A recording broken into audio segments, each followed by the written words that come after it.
Dear students, welcome back to the third part of English grammar. In the first two parts, we discussed the present tense. And in today's video, we are going to focus on the usages of present tense, especially the simple present tense. I think you are already familiar with the rules and secrets behind this simple present tense because we already learned it in the previous videos. Now let's start. What are the main situations we can use the simple present tense? First one, we can apply simple present tense to express our habitual actions. For example, I wake up early. I wake up early. I is the subject, wake up is the first form of the verb, which shows it is in the simple present tense. I wake up early every day. It's a habitual action. Another example. He comes to school every day. He comes to school every day. He is the subject, comes is the first form of the verb, and also when the subject is in the singular position, the verb we have to add s or es. Come becomes comes. He comes to school every day. These are the examples for habitual actions. Now, second one, general truths or universal truths. When we express a general truth or a universal truth, we have to follow simple present tense. For example, the sun rises in the east. The sun, that is the subject. Rises. Rises is the verb here. The sun is singular, so we add s or es with the verb rise. The sun rises in the east. And sets. It's also a verb. We add s, sets, in the west. Hope you understood. Universal or general truths are connected with simple present tense. Next one.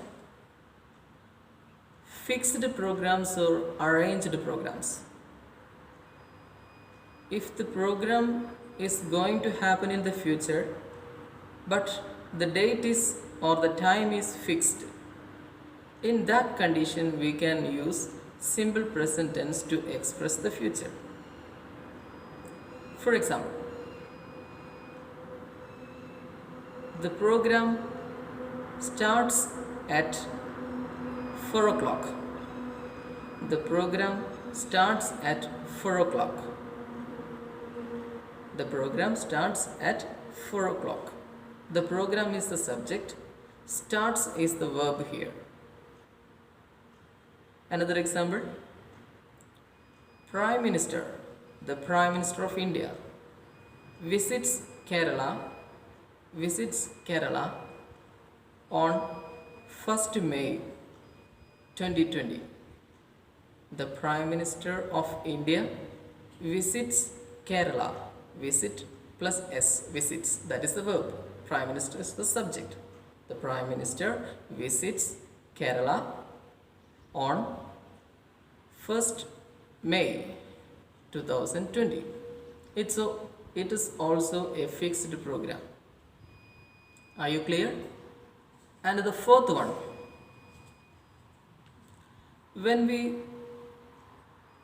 take a quotation and we express in our writing or in our speech, when we consider a quotation, that means Some persons specially quoted some sentences in every language, in every subject also. That quotations we can introduce with simple present tense. For example, Keats. Keats is a person, a poet from England. Keats says, Keats says, Keats is the subject, says is the verb. Say plus s, says. That is simple present tense. Keats says. The other part we have to put in inward comma. Keats says, a thing of beauty is a joy forever. A thing of beauty is a joy forever. It's a particular quoting from Keats. I hope you understood. When we consider some sentences in quotations, we can start with simple present tense. Keats says. Keats is the subject, says is the verb.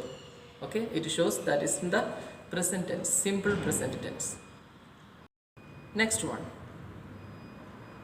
In some cases, especially some verbs, we cannot use in present continuous form. That means ing form. So, we have to use those words in present form or the simple present tense. For example, I want to go there. I agree with you. I agree with you. Here the verb want, agree shows in the first form.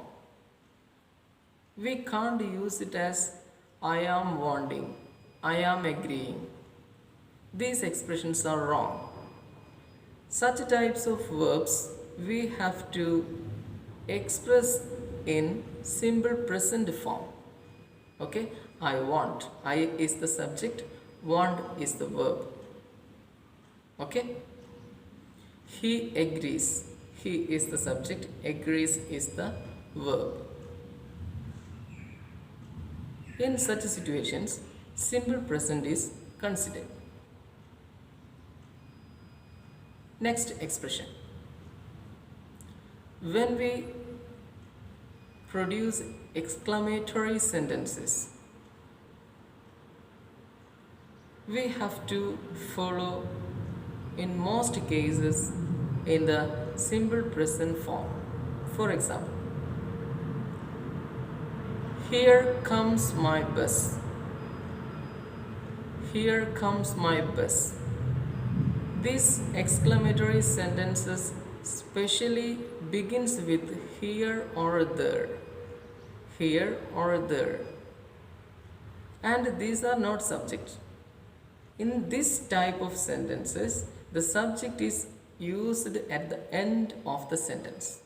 You see, here comes my bus. My bus, this is the subject here. Comes is the verb. As the subject is singular, my bus is singular, not buses. We used comes. Come is the verb first form and s is added with that. Here comes my bus. There goes your father. There goes your father. Your father is the subject here. It is used in the end, at the end of the sentence. And verb here in the center. Goes. Go plus s or es. Goes. In such types of sentences, what type of sentences? The sentences begins with here or there and it shows an exclamatory expression. We have to use the simple present tense. Are you clear? Okay. Next expression. Simple present tense can be used with simple future, especially in conditional sentences. For example, I shall wait until you finish your work. I shall wait until you finish your work. I shall wait is simple future tense. Until you finish is the simple present part. You see, in such type of conditional sentences, we can use simple present with simple future tense. Another example. If it rains, we will be late. If it rains, it is the subject, rains is the verb here. It singular subject, rain plus s, rains. It rains, if it rains, we will be late. It is the simple future. Both are joined together. I hope you are clear with all these expressions. And moreover, simple present is also used in vivid narrations instead of past tense. In vivid narrations, when we describe something, especially that happened in the past, the writer may use simple present instead of simple past tense also. I hope you understood what I discussed, what I described in this video. All the very best and work with all these expressions, and see you in the next online class.